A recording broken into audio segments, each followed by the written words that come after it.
E aí, meus lindos, vocês estão bom? Cara, hoje a gente vai resolver aqui aquela questãozinha que eu mandei lá no Instagram pra vocês, mas a gente vai pegar já a do nível mais difícil. Por quê? Porque essa de nível mais difícil, ela foi projetada literalmente pra você fazer a do nível fácil e tem um passo a mais. Então, quando a gente resolver essa questão, a gente vai resolver diretamente a de nível mais fácil, né? A de um nível abaixo dessa. E aí vamos estender para a resolução final dessa.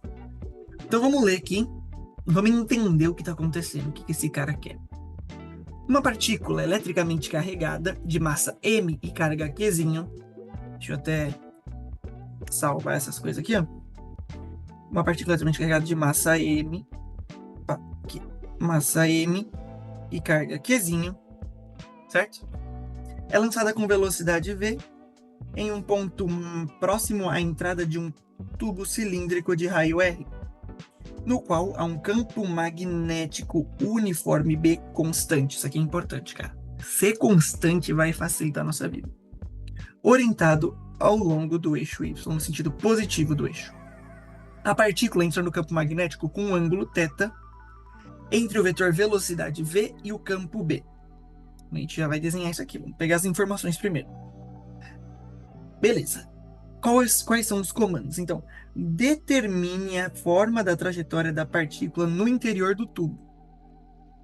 Explique com base nas forças que atuam sobre a partícula e nas componentes da sua velocidade.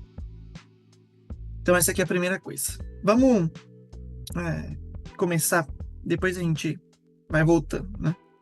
Então, cara, qual que é o primeiro desenho? Esse aqui é o primeiro desenho que o exercício dá pra gente.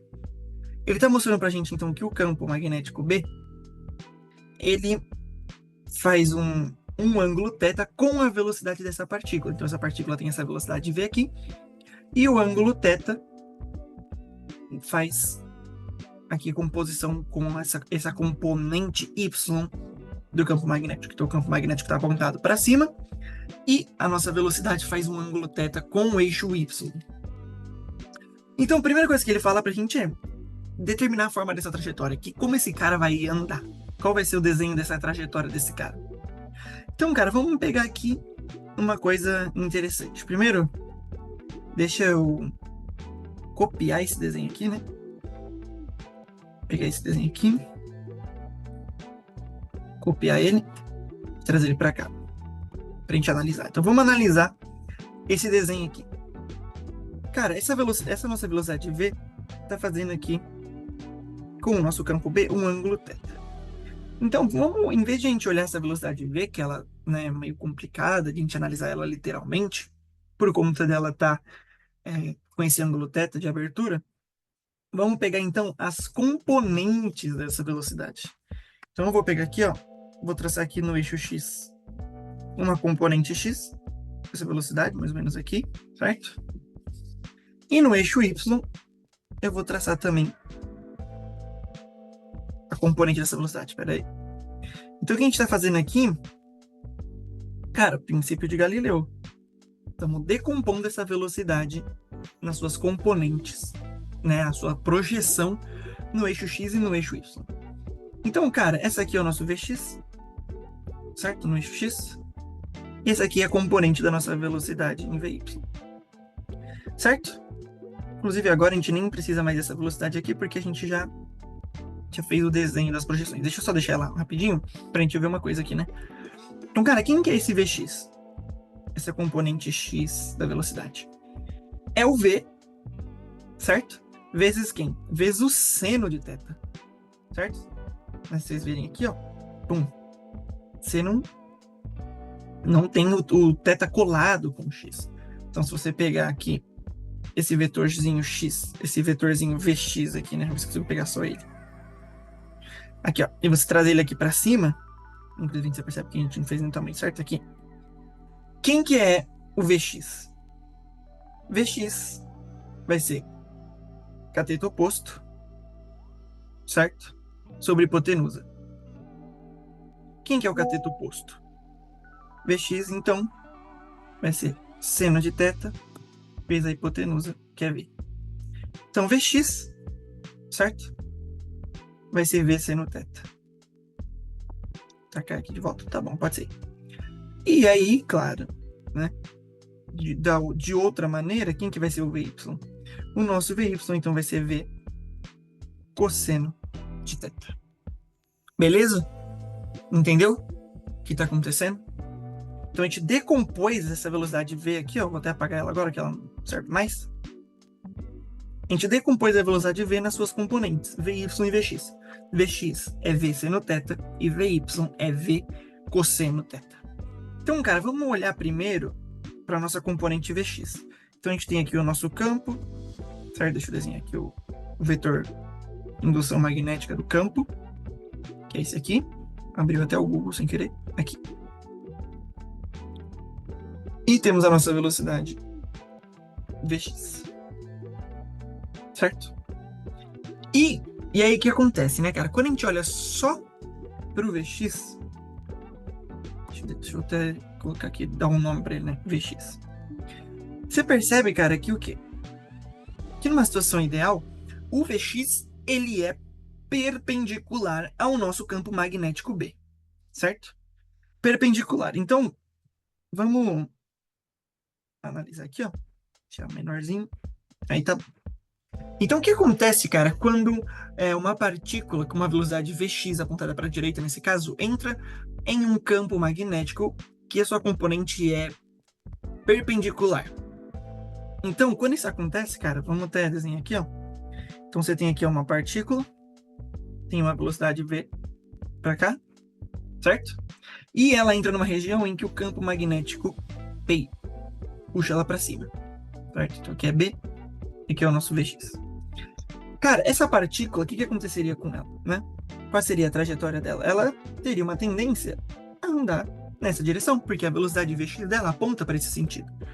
Então, ela andaria nessa direção aqui do eixo X, certo? Faria uma trajetória retilínea. Porém, quando isso acontece, pum, ela toma um puxão para cima do campo magnético. Então, ela estaria andando para frente e ela, pum, toma um puxão. O que acontece? Né? Qual que seria o vetor resultante aqui, né? Vamos até desenhar aqui, ó. Vetor resultante, cara, regra do paralelogramo, certo? Aqui, ó, P. Meio tortinho, mas entendeu, né? Puxa aqui. Aí, aqui, ó. P. Regra do paralelogramo, cara. Aqui, ó. Então, esse aqui seria o nosso vetor resultante. Esse vetorzinho amarelo, vou chamar ele de Rzinho aqui, ó. Que é o nosso vetor resultante. Então, o que aconteceria? Essa partícula, né, que está ali embaixo, estaria andando para frente, leva um puxão para cima e o vetor resultante traz ela para cá. Beleza? E aí, quando ela estiver aqui, é claro, né, o que vai acontecer? Agora a velocidade dela está apontando para cá. Certo? Porém, deixa eu desenhar até aqui, ó. Deixa eu até tirar isso aqui para ficar um desenho mais visual. Aqui, beleza. Porém, cara, a velocidade dela agora está apontando para cima, né? Porque o vetor resultante, ele mudou a direção do Vx. Não alterou essa velocidade, né? Não alterou a intensidade, mas ele mudou a direção do Vx. Agora o Vx está para cá. Porém, o Vx, ele tem que fazer 90 graus com o nosso campo magnético, né? A nossa condição inicial ali. Né? Como é um campo constante, e a velocidade também é constante, então essas duas coisas não podem mudar. Então elas têm que se manter, além de ser 90 graus, com a mesma intensidade. Porém, o que vai acontecer? Que agora o campo magnético vai estar apontando para cá, certo? Aqui, ó. Esse campo magnético vai estar apontando para cá, fazendo sempre 90 graus com a nossa velocidade Vx. Então, agora, se a gente de novo fazer aqui nossa regra do paralelogramo, né, cara? Vou pegar até aqui, ó. E desse jeito aqui dá pra gente ver bonitinho. Aqui. Então, o nosso vetor resultante agora aponta nessa direção. Então, o que aconteceu, cara? Vou até fazer de uma outra cor aqui. Nossa partícula, assim, tava bem aqui, certo? Tava aqui. E aí ela tava andando pra frente, pum, tomou um puxão, veio parar aqui. E agora ela tava aqui, ó, e ela ia andar na direção, certo? Da velocidade Vx, ela ia andar pra cá. Porém, quando ela começou... Eita! Quando ela começou, o que aconteceu? Ela tomou um puxão e veio parar aqui. Então você percebe que, por exemplo, quando ela chegar nesse ponto aqui, a velocidade vai estar apontando para cá de novo, certo? Nessa direção. e o campo magnético vai estar apontando de novo para o meio. Então, o que vai acontecer, cara? Ele vai tomar outro puxão e vai parar aqui. Depois outro puxão vai parar aqui. Então, o que aconteceu aqui? Ela vai sofrer um movimento circular uniforme. Certo? Ela vai começar a rodar. Quando ela entrar no campo magnético nessa velocidade Vx, ela vai levar um puxão para cima, depois um outro puxão para o lado, para o outro, e ela vai começar a fazer um movimento circular. Um movimento circular, não só circular, mas um movimento circular uniforme. Ela vai entrar num MCU. Por quê? Porque a velocidade e o campo magnético são constantes. Eles não mudam. Beleza? Entendeu? Sacou? Então deixa eu até apagar tudo isso aqui e pegar um desenho aqui que eu já tinha preparado. Tá aqui, ó. Cadê? Não. Ih, rapaz, não tô achando aqui não, hein?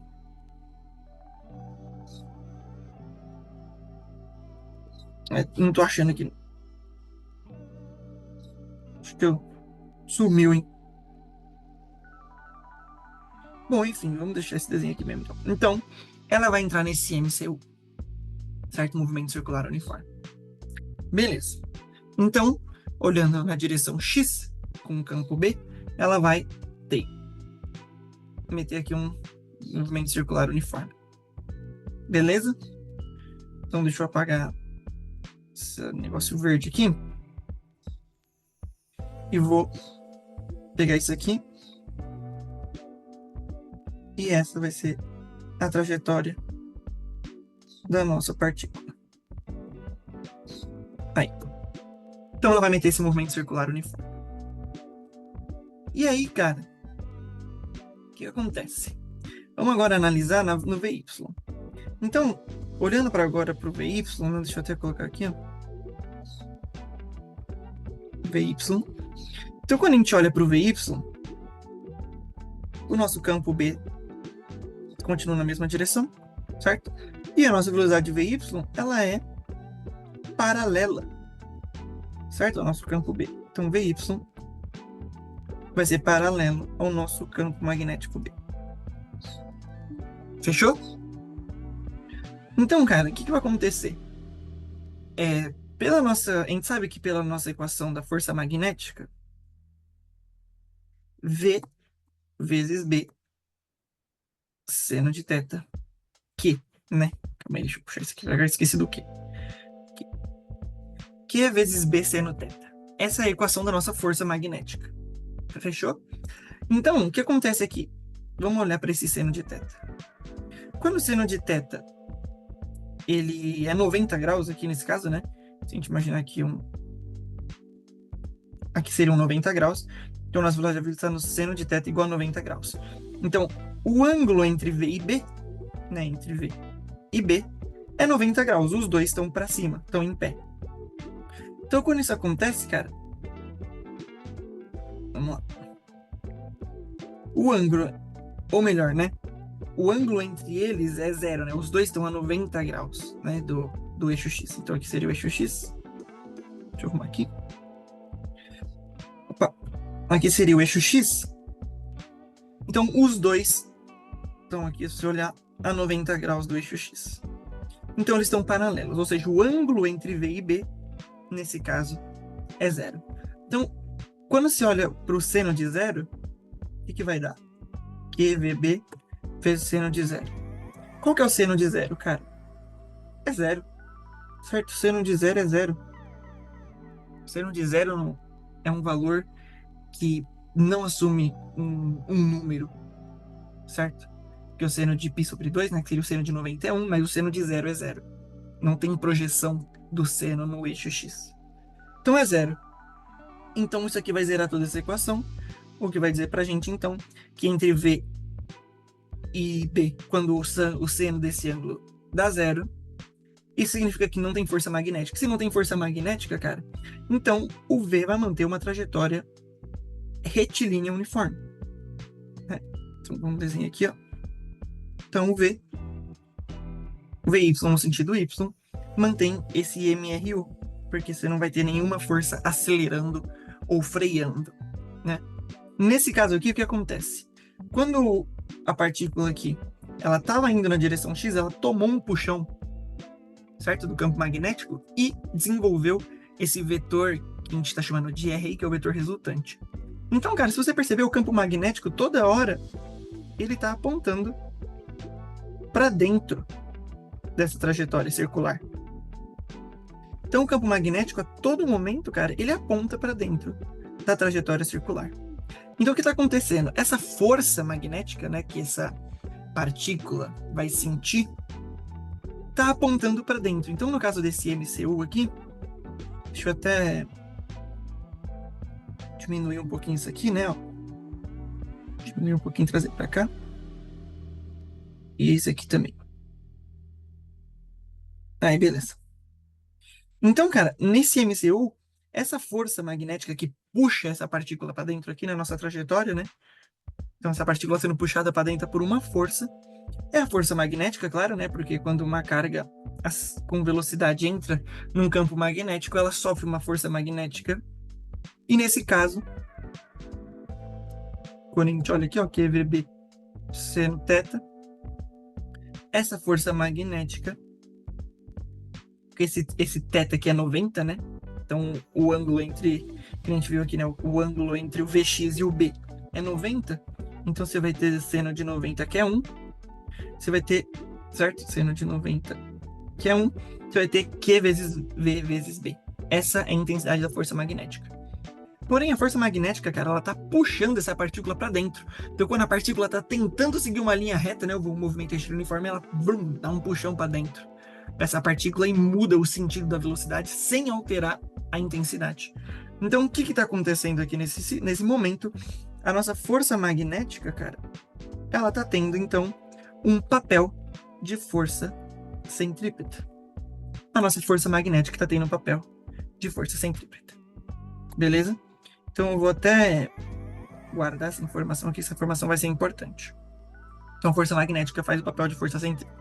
No X, no Y, ela faz, então, não tem força magnética, certo? Porque o VY e o B são paralelos, então não tem força magnética pela análise da nossa equação que a gente fez aqui. Então, eles vão seguir o MRU. Então, cara, vamos lá. Agora que vai vir a resposta da primeira questão. Se a nossa partícula estava indo para frente, certo? E, de repente, ela tomou um puxão que fez ela dar essa curvinha, fazer essa curva, né? E depois, claro, a gente vê que ela faz movimento circular, mas vamos pegar só esse pedacinho da curva. O que acontece? Ao mesmo momento que ela está fazendo uma curva, a componente Y está puxando ela para cima. Então, ela vai fazendo a curva, certo? Mas mesmo assim, ela vai indo para cima. Então, ela vai fazendo movimentos circulares, só que ela vai subindo um pouquinho por conta do VY. Então, ela vai fazendo isso aqui, ó.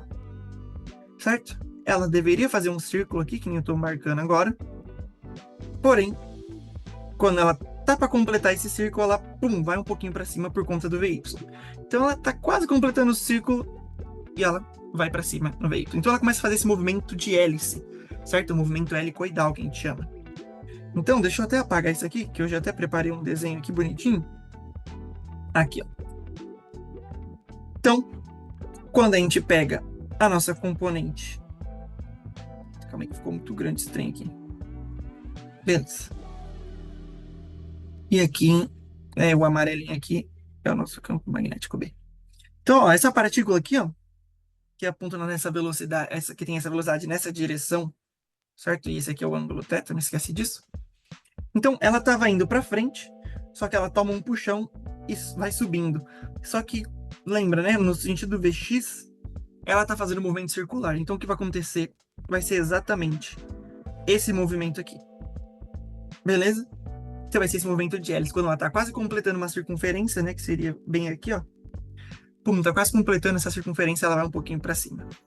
Então, ela vai descrevendo circunferência, só que ela vai subindo, certo? Acompanhando esse movimento que é delimitado, né, por esse tubo, né? Que inclusive é o que ele fala no enunciado, que o movimento dessa partícula é delimitado por esse tubo, que tem um raio Rzão. Então, você pega aqui, ó. O que vai ser isso aqui? Esse aqui, então, é o raio Rzão, que é o tamanho desse tubo. Pode ser um fio, pode ser, sei lá, um tubo mesmo, de metal, enfim. Então, essa seria a trajetória da partícula. Né? Então, a nossa resposta Letra A seria isso daqui, que é o movimento helicoidal, certo? Ou movimento de hélice. Então essa aqui é a nossa resposta A. Entendeu o que aconteceu? A gente olhou a velocidade em cada projeção, né? Tanto na Vx quanto na Vy, vimos quais movimentos acontecem e a gente chegou na conclusão que enquanto ela está fazendo uma curva, certo? Enquanto essa partícula está fazendo uma curva, né? Uma circunferência, que é o movimento circular uniforme, ela está subindo, então ela vai descrevendo circunferências enquanto ela vai subindo. Então seria esse daqui a nossa resposta do item A. Agora vamos para o nosso item B. Vamos ler o que ele está pedindo aqui, ó. Beleza.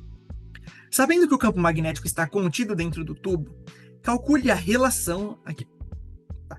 Calcule a relação entre o raio R do tubo e os parâmetros M, Q, V, θ e B para que a partícula não colida com as paredes do tubo durante seu movimento. Descreva a condição necessária para que a partícula permaneça dentro do tubo até a sua saída. Então, o que ele está falando? Cara, eu quero saber... Quero que você me mostre o que tem que acontecer para essa partícula aqui, ó. Não chegar aqui, por exemplo... Vou pegar até um roxo aqui, ó. Não chegar aqui, ó. E bater no tubo. E aí, sei lá, fazer uma colisão ou perder energia, né? Então, eu não quero que ela bata no tubo e não quero que ela saia do tubo. Certo? Porque a gente vai ler depois que tem uma aberturinha aqui, ó. Que é por onde essa partícula entrou. E a gente não quer nem que ela saia por aqui de novo e nem que ela bata no tubo. Então, como que a gente faz isso, cara? A gente vai pegar, então, a nossa relação, a gente tem que calcular qual que é o raio máximo que essa partícula pode atingir para que ela não bata nesse tubo, né? Então, intuitivamente, a gente tem que imaginar que, pô, o raio que essa trajetória aqui tem que ter, tem que ser pelo menos menor que o tubo, certo? Porque se o raio desse movimento dessa partícula for maior que o tubo, ela vai bater no tubo. Então, tem que ser pelo menos menor, certo? Então, vamos analisar, a gente pode fazer essa conta de uma maneira bem simples, que é olhando, então, a distância que essa partícula percorre dentro desse tubo.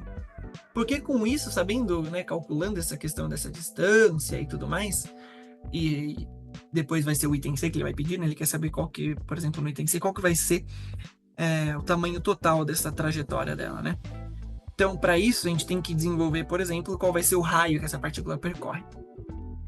Então, vamos analisar, né, como o raio... Deixa eu até pegar o nosso desenho aqui. Aqui. Como o raio, né, só tem a ver com o movimento dela em Vx, certo? Ela subir não vai interferir no raio dela. O que interfere no raio dela é essa velocidade de Vx. Então, como ela só vai depender de Vx, o que a gente tem que analisar? Vão ser as forças que atuam nessa partícula em Vx. Que, inclusive, a gente até pegou essa relação aqui. Lembra disso? Que a gente pegou? Então, a força magnética vai ter um papel de força centrípeta. E aí, com isso, a gente consegue descobrir, então, qual que é o raio dessa trajetória dessa partícula. Então, vamos calcular aqui. Então, lembrando que a nossa força magnética, no caso do Vx, ela vai ter um papel de força centrípeta, então ela vai ser igual à força centrípeta. Beleza? Então, com isso, vamos analisar. Quem que é a força magnética? A nossa força magnética, então, ela é QV vezes B. Certo? Lembrando que a gente está olhando o B e o V com 90 graus, então esse seno de θ é 1, beleza? Só que esse V aqui que a gente está olhando não é mais o V normal, né? Que é o V da partícula, é o Vx, é o V na direção X. Isso tem que ser igual à nossa força centrípeta. Quem que é a força centrípeta, cara? Como a gente calcula a força centrípeta? Força é massa vezes aceleração, então é a massa dessa partícula vezes a aceleração. Qual que é a aceleração? Qualquer aceleração? Não. É a aceleração centrípeta, a aceleração que faz essa partícula fazer uma curva. E a aceleração centrípeta, a gente lembra que é V² sobre R. E esse aqui é o R que a gente quer descobrir. É o R dessa trajetória, é o R dessa curva que essa partícula pode ter. Só que lembram, esse V que a gente está olhando é na direção X. Com isso, cara, fica fácil, certo? Então, gente, é só a gente isolar o R aqui. Isso vai implicar, então, pra gente que o R... Deixa eu deixar esse R mais bonitinho, né? Que o R vai ser o quê? Vamos fazer a maracutaia aqui. O R a gente vai passar ele para cá, certo? Vai multiplicar R lá em cima. Então, esse QVB vai passar dividindo. Então, R vai ficar m vx quadrado dividido por q vx vezes b, certo? Esse aqui passa para cá e aquele para lá. Beleza. Então esse é o nosso r. E aí você vai perceber aqui, né, que claro, esse v quadrado com esse vx vai embora. Então o nosso r, a trajetória, o tamanho do raio, né, da trajetória dessa partícula vai ser então a massa dessa partícula vezes Vx sobre QB. É isso? Vx cortou, sumiu, fechou. E aí, né, cara, quem que é o nosso Vx, né? Então, o nosso R vai ser M vezes o Vx, que é V seno de θ, sobre Q vezes o módulo desse campo. Então, esse aqui é o raio da nossa partícula. Então, qual que é a condição mínima que é para a partícula permanecer dentro do tubo? Cara, é claro, né? O raiozão do tubo, o tamanho do tubo, tem que ser maior ou igual ao raio da partícula. O raio da trajetória, né? Então, aqui V seno θ, Q vezes B. Então, tá aqui, ó. Essa é a nossa resposta da segunda parte do exercício. Beleza? Então, o raio Rzão, quem que é o Rzão, lembra? O Rzão é o raio do tubo, que é o Rzão. É o raio do tubo, então, o que a gente está dizendo é que o raio do tubo, que essa partícula está dentro, ele tem que ser maior do que o raiozinho dessa trajetória, né? Do que, né, vamos lembrar aqui, ó, a gente conseguia fechar uma circunferência, então esse aqui seria o Rzinho. Então esse Rzinho tem que ser menor, ou pelo menos igual ao tamanho desse tubo. O que significa, então, que o tubo tem que ser maior ou igual a esse raio dessa trajetória. Beleza, a parte B resolvemos. E aí é o que eu falei aqui. Essa parte B é a primeira parte daquele exercício com um nível mais simples. Então, o exercício de nível mais simples, ele vinha até aqui. Aqui era o nosso exercício mais simples, que é uma questão de Fulvestre, por exemplo. A questão de Fulvestre poderia pedir algo desse tipo, né? Uma questão de segunda fase, por exemplo. Poderia pedir. E agora vamos para o item C, que o item C, cara, é o nosso item complicado. Aqui, porque é aqui que o nível sobe. Aqui a gente vai ter que ter uma análise um pouco mais sofisticada. Certo? Então, vamos ver aqui o que está acontecendo no nosso item C. Aqui. Sabendo que a partícula é lançada a uma altura h0 em relação ao ponto médio do tubo e percorre n voltas completas em torno do eixo do campo magnético até sair desse tubo, ele quer que você determine a distância total percorrida pela partícula ao longo do tubo, certo? E é isso, essa altura final H, que seria onde ela alcança, né? Fala aqui, ó, e a altura final H. Seria, então, você precisa saber qual que é o ponto final, né, dessa trajetória. Onde vai ser esse ponto final. Para isso, cara, a gente só precisa calcular a altura o tamanho dessa trajetória dessa partícula, certo? Com esse tamanho, depois que a gente saber as nossas condições iniciais, a gente consegue, então, saber, por exemplo, onde seria esse H final. Então, cara, vamos lá. Como a gente resolve isso daqui, essa segunda parte? Certo? Vamos descer aqui. Beleza. Então, cara, ele fala que a nossa partícula, ela gira em torno do eixo do campo magnético, que seria o eixo Y, certo? Deixa eu copiar esse desenho aqui de novo. Se bem que eu já tenho ele salvo aqui, né? Aqui, ó. Peguei. Beleza. Então, o que ele quer é justamente saber o tamanho inteiro dessa hélice. Primeiro, para isso, a gente precisa saber a distância de uma circunferência para outra. Seria esse ΔS que ela percorre em uma volta. Então, quando essa partícula dá uma volta, certo? Vamos supor que ela começa aqui, ó. P. Quando ela dá uma volta, que seria isso daqui, ó. E ela chega nesse ponto de novo.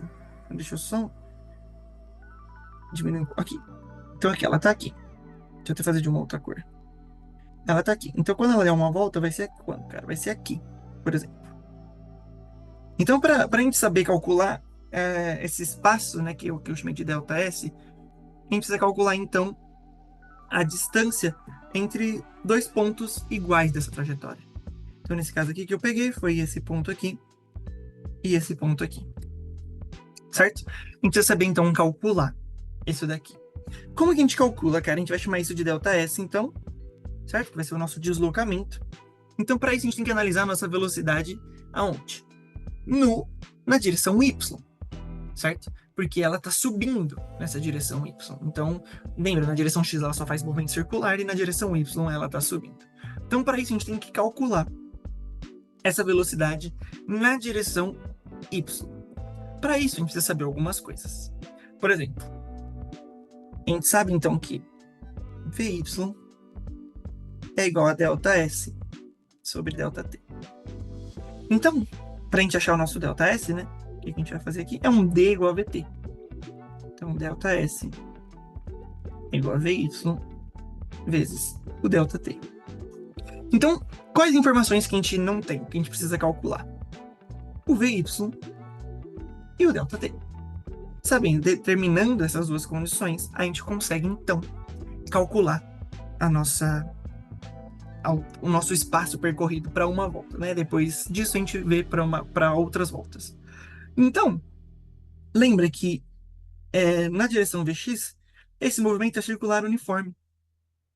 Então, dali, a gente pode, por exemplo, tirar quem seria o período. Por quê? Porque lembra, no movimento circular uniforme, o que é a velocidade? Velocidade é igual a ômega-r, certo? No movimento circular uniforme, então vou até escrever aqui, ó, no MCU, V é igual a ômega-r. E quem que é o nosso ômega, né? Então, o nosso ômega, que é a velocidade angular, né? Quem seria o nosso ômega? Seria 2π sobre o período de uma volta. Então, esse Tzão aqui é o período de uma volta para percorrer aquela trajetória de raio R. É justamente o que a gente quer saber, né? Esse ΔT é quanto tempo demora para essa partícula dar uma volta completa em torno daquela circunferência que ela está descrevendo no movimento na direção X. Então, vamos substituir aqui. Então, o nosso V seria... Deixa eu arrumar aqui.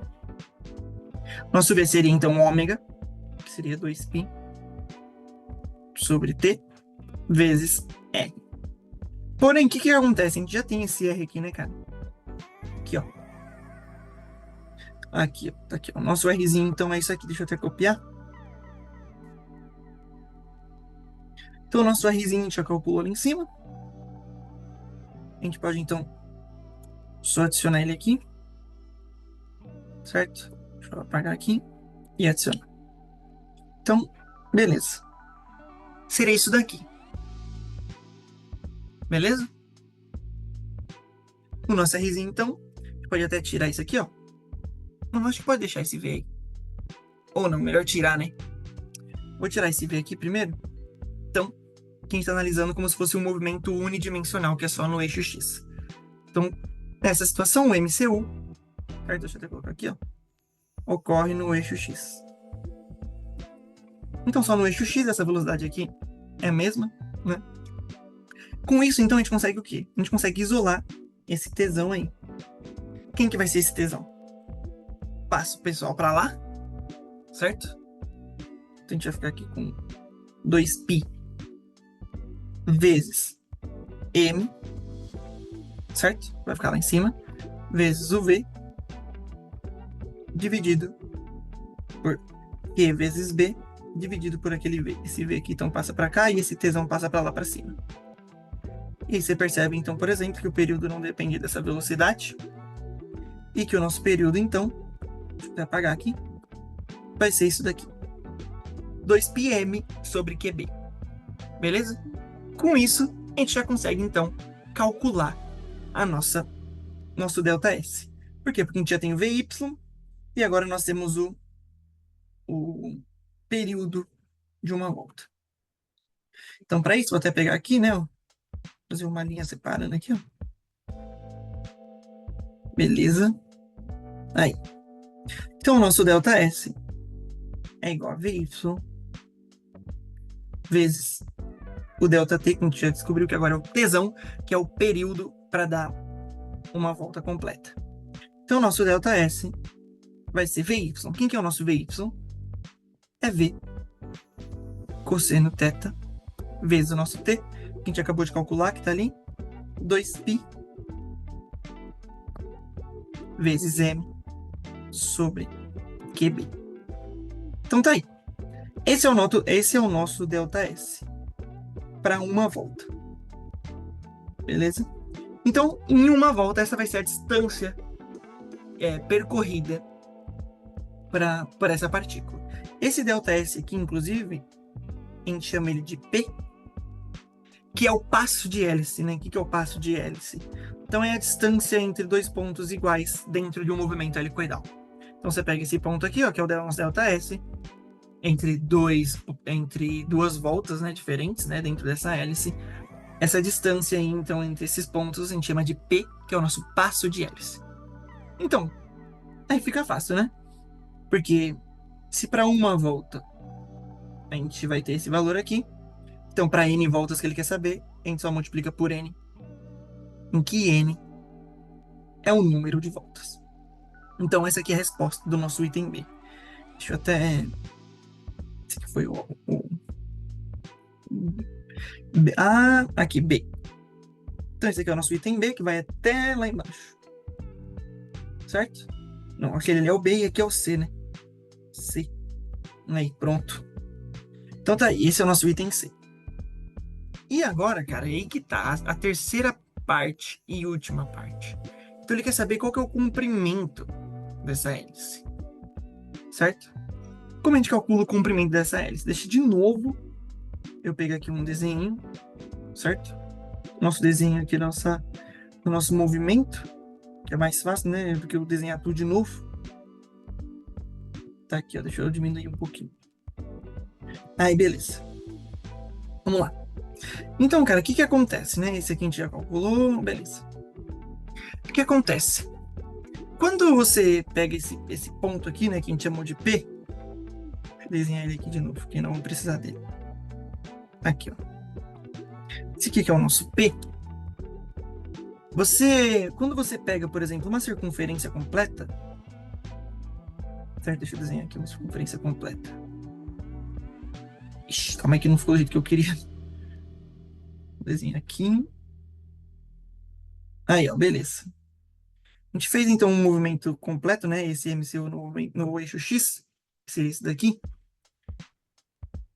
Então, cara, a gente precisa, por exemplo, qual que seria o comprimento? Deixa eu até aumentar um pouquinho isso aqui. Aí, beleza. Qual que seria o comprimento, né, dessa circunferência aqui, né? Lembrando que aqui, por exemplo, o raio Rzinho. Qual que seria o comprimento dessa circunferência? O comprimento é 2πr. Certo? Então, como que eu calculo, por exemplo, qual seria o tamanho total desse movimento, né? Qual seria o comprimento dessa hélice? Cara, é que se você pensar que eu estou fazendo várias circunferências, né? De n voltas dentro desse movimento, né? Dentro desse tubo. Inclusive, deixa eu até mexer um pouquinho aqui, ó. Beleza. Então é como se eu estivesse fazendo várias circunferências, lembra? Então eu faço uma circunferência aqui, depois eu subo um pouquinho, faço outra, eu vou subindo, né? Eu vou até dar um número n até chegar lá em cima nesse tubo. Certo? Então, cara, eu tô fazendo várias circunferências aqui, ó. Vou até tentar copiar aqui um pouquinho pra você ver. Aqui, ó. Beleza. Então eu tô fazendo várias circunferências aqui, ó. E o que vai acontecer? Quando eu fazer todas essas circunferências, eu vou ter exatamente o tamanho desse tubo. Então, aproximadamente, né, o tamanho da nossa hélice, ela vai ser aproximadamente o tamanho do tubo. E por que eu digo aproximadamente, né? Porque o movimento, além de ele ser só circunferências, né, ele vai subindo. Então, tem um certo ângulozinho ali, que é o nosso ângulo θ. Beleza? Então, como que eu faço para calcular isso aqui, bicho? O que acontece? Deixa eu voltar essa circunferência pro lugar dela. Beleza. Se a gente pegar, então, aqui, ó, P, certo? Esse aqui também seria um Rzinho. E aqui a gente tem um delta, o P, né? Que seria o tamanho, né, da nossa hélice. Cara, se eu pegar então aqui essa distância aqui, ó. Toma. Tá aqui.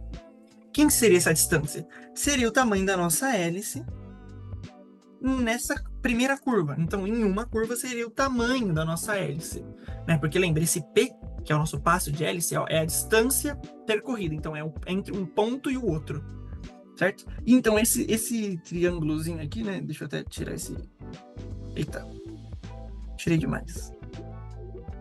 Aqui. Beleza. Então, essa partezinha aqui do nosso triângulo, né? Que a gente fechou. Vou botar de uma outra cor aqui, sei lá, um verde. Então, essa parte aqui que a gente fechou do nosso triângulo seria, então, a nossa hélice, certo? O comprimento da nossa hélice, né, que eu vou chamar de LH, né? L de comprimento. Então, cara, como a gente calcula, por exemplo... Ah, e claro, né, lembra que aqui a gente tem um ângulo de 90 graus entre o raio e o passo de hélice. Beleza? Então, como que eu calculo, cara, esse LH? Pô, tá fácil. Brad Pitt, certo? Vamos mandar um Pitágoras aqui. Então, como que vai ser o nosso Pitágoras? A hipotenusa ao quadrado, certo? É igual a soma dos catetos. O que é hipotenusa? Hipotenusa é o cateto que está oposto ao ângulo de 90 graus. O que é nossos catetos? Então, é o P. E não só esse R, né? A gente viu, a gente projetou o vetor R, mas não é o R. É a circunferência completa aqui, ó. É a circunferência. Então, seria esse passo de hélice e um dos catetos, e o outro cateto seria a própria circunferência, né? Então, como a gente calcula isso aqui? Seria, então, o comprimento da circunferência, certo? Vezes o número de voltas, certo? A gente está pegando para uma circunferência, mas a gente quer saber o comprimento total, então seria esse número n de circunferências, que é descrita, né, por essa partícula ao quadrado, certo? Mais o outro cateto ao quadrado, que é o nosso P. Ou o nosso ΔS, né? Tá bom. Resolvemos esse problema aqui, resolvendo esse Pitágoras aqui, a gente resolve. Então, o que vai ser? Quem que é o nosso C? C é 2πr, certo? Vezes n ao quadrado, mais. Quem que é o nosso P? Então, aqui é o nosso P. Vou até copiar aqui para não precisar escrever de novo. Aqui, ó. Vou copiar. Trazer para cá. Deixa eu só puxar esse trem para cá. Diminuir um pouquinho, porque o negócio vai ficar grande aqui. Então, o nosso P seria isso daqui. Beleza? Tudo isso. Aqui. Tudo isso ao quadrado. Então, cara, vamos resolver. E claro, né? Esse aqui é o nosso L quadrado. Então, quem que seria o nosso L quadrado? Seria esse bicho quadrado aqui, ó, esse trem aqui. Certo? É isso? Certo. Então, seria aqui, ó, 4π quadrado vezes n ao quadrado vezes r ao quadrado. Quem que é o nosso r? Nós já temos aqui, ó. Deixa eu subir um pouquinho. Aqui, ó, P. Tá aqui o r. Então, o nosso r é isso aqui. Copiar ele. Vamos voltar aqui. Então, o nosso R é isso aqui. Então, vai ser tudo esse trem aqui ao quadrado. Ver se eu consigo... Caramba. Aqui, vamos ver até se eu consigo fazer um negócio aqui bonitinho. Então, vai ser isso aqui ao quadrado, isso aqui ao quadrado, isso aqui ao quadrado, isso aqui ao quadrado, isso aqui ao quadrado. Mais tudo aquele trem ali ao quadrado. Então, V quadrado, cosseno ao quadrado de θ, 2π quadrado, que é 4π quadrado, m quadrado, n ao quadrado, sobre q quadrado, vezes b quadrado. Tudo isso é igual a L ao quadrado. Então, quem que é o nosso L quadrado? Vamos colocar aqui em evidência, né? O que dá para pôr em evidência? Dá para pôr tudo, né? Tem aqui, ó, 4πn quadrado, 4πn quadrado. Então, dá para pôr aqui já, 4π quadrado, n quadrado. O que mais tem aqui? Temos aqui, ó, mv quadrado, qb quadrado, V quadrado, que é B quadrado, M quadrado. Não dá para pôr aquilo ali também. Só apagar esse trem aqui. Então, M quadrado, V quadrado, sobre QB. Q quadrado, B quadrado. É isso? Pus tudo em evidência? Pus. Só sobrou aqui então, cara? Só sobrou ali, ó. Seno quadrado de θ mais cosseno quadrado de θ. Nu. É nada. É isso mesmo? É. Seno quadrado de θ mais cosseno quadrado de θ, cara, relação fundamental da trigonometria. Isso aqui é igual a 1. Então, quem que vai ser o nosso L? Que é o comprimento da nossa hélice. Vai ser a raiz quadrada de tudo esse trem aqui, ó.